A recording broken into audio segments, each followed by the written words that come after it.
The moment the Orion capsule slipped behind the lunar limb, humanity held its breath. Earth, a vibrant marble of blue and life, vanished instantly, eclipsed by a wall of ancient, battered rock. For hours, there was no radio chatter, no satellite pings.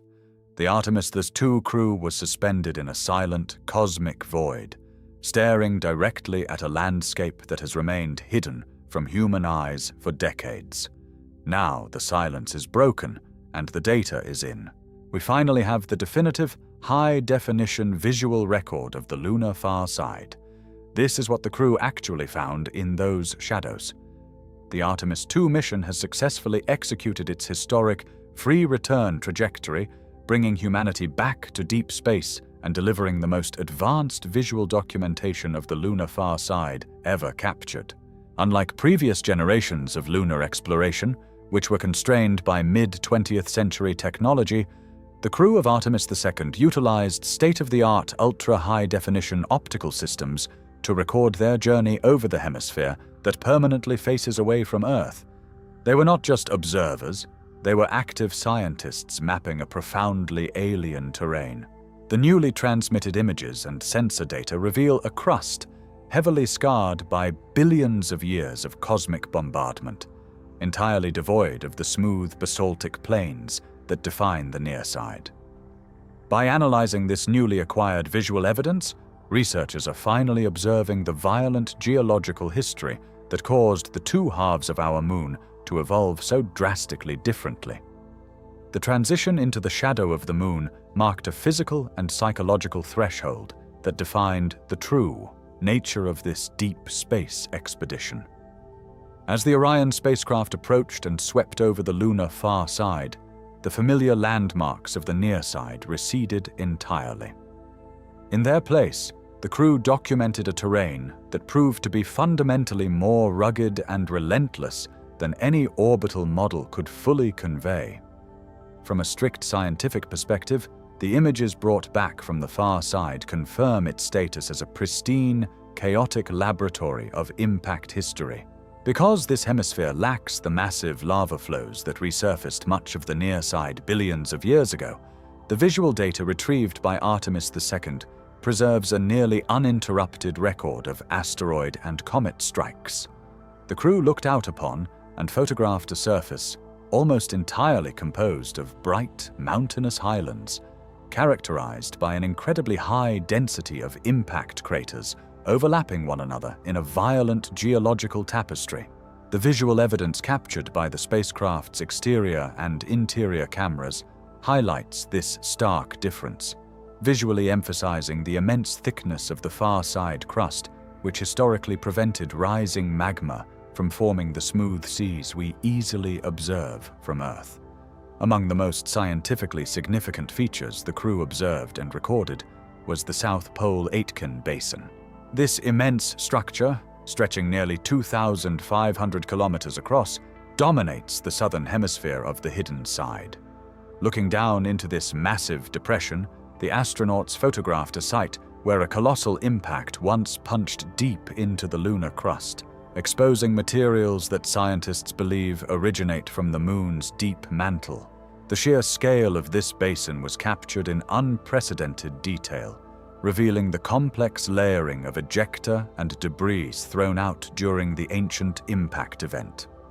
The high-resolution lenses mounted on the Orion capsule captured the play of light and harsh shadow across the basin's massive rim, providing geologists with a vertical timeline of the moon's structural evolution. The clarity of these new images allows scientists on Earth to study the mineralogical composition of the uplifted crustal blocks without the atmospheric interference that plagues ground-based telescopes, offering a direct look at raw planetary building blocks. As the spacecraft continued its trajectory over the hidden hemisphere, the crew directed their optical instruments toward the Dedalus crater, located near the center of the far side.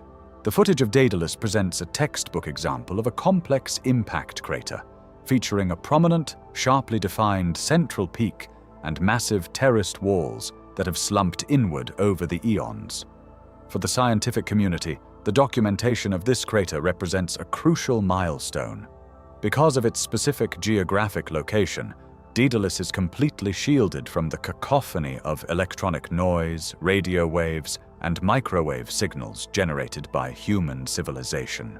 The Artemis II crew experienced this absolute radio silence firsthand, as their direct line-of-sight communication with NASA's Deep Space Network was physically severed by the Moon's dense mass. The optical data they gathered here will be heavily utilized in surveying the rugged terrain for future robotic missions, aiming to establish sensitive radio telescopes in this pristine environment, where instruments could eventually detect the faintest signals from the dawn of the universe.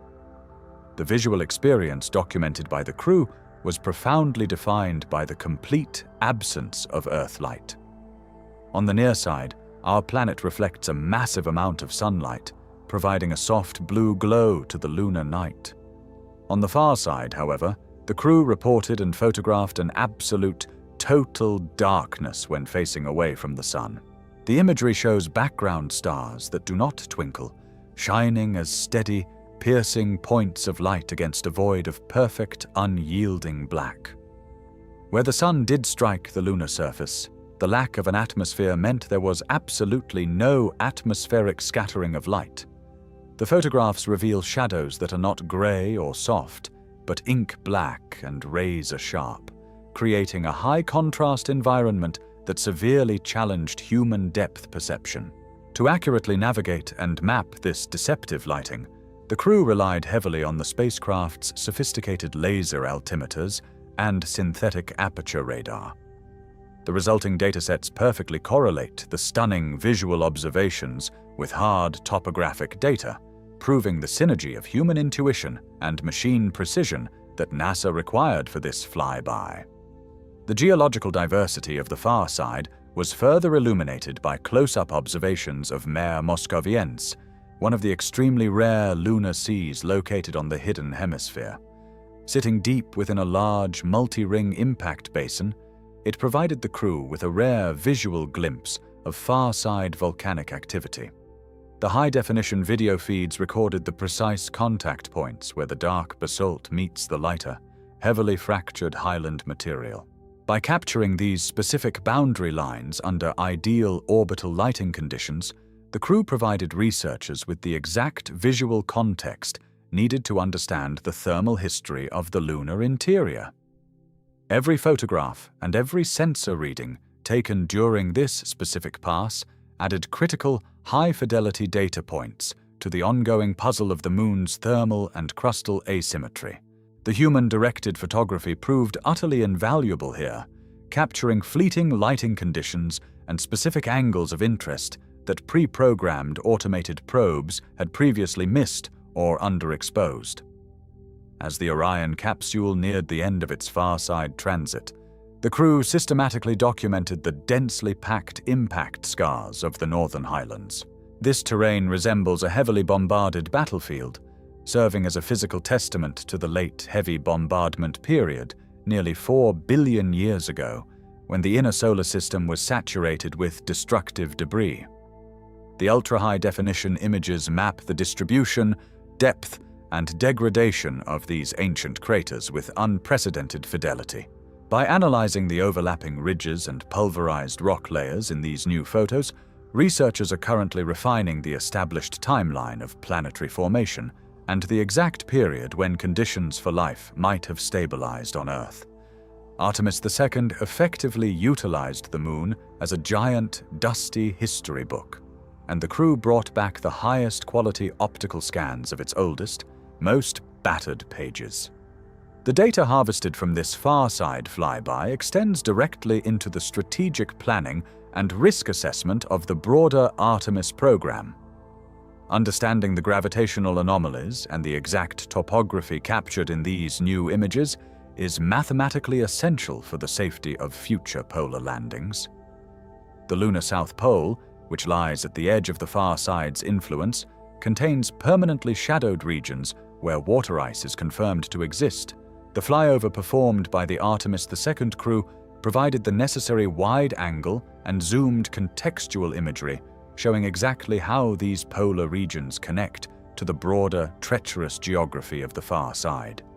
Every mountain range, ridge, and valley documented during this phase of the mission now serves as a highly detailed, visually confirmed waypoint for the next generation of lunar landers.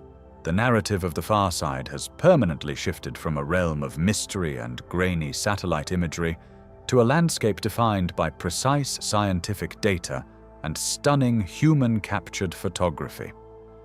The journey over the far side concluded with a visual crescendo that defined the mission, the breathtaking re-emergence of Earth. As the Orion spacecraft cleared the rugged lunar horizon, radio silence shattered, and the brilliant blue arc of our planet pierced the cosmic void. This profound moment shifted the focus from the desolate, ancient lunar history back to the fragile reality of home. The unprecedented images captured during this traverse fundamentally redefine our understanding of planetary evolution. Artemis II conclusively proved the Moon's hidden face is no longer a dark mystery, but a vital ancient archive illuminated by human discovery.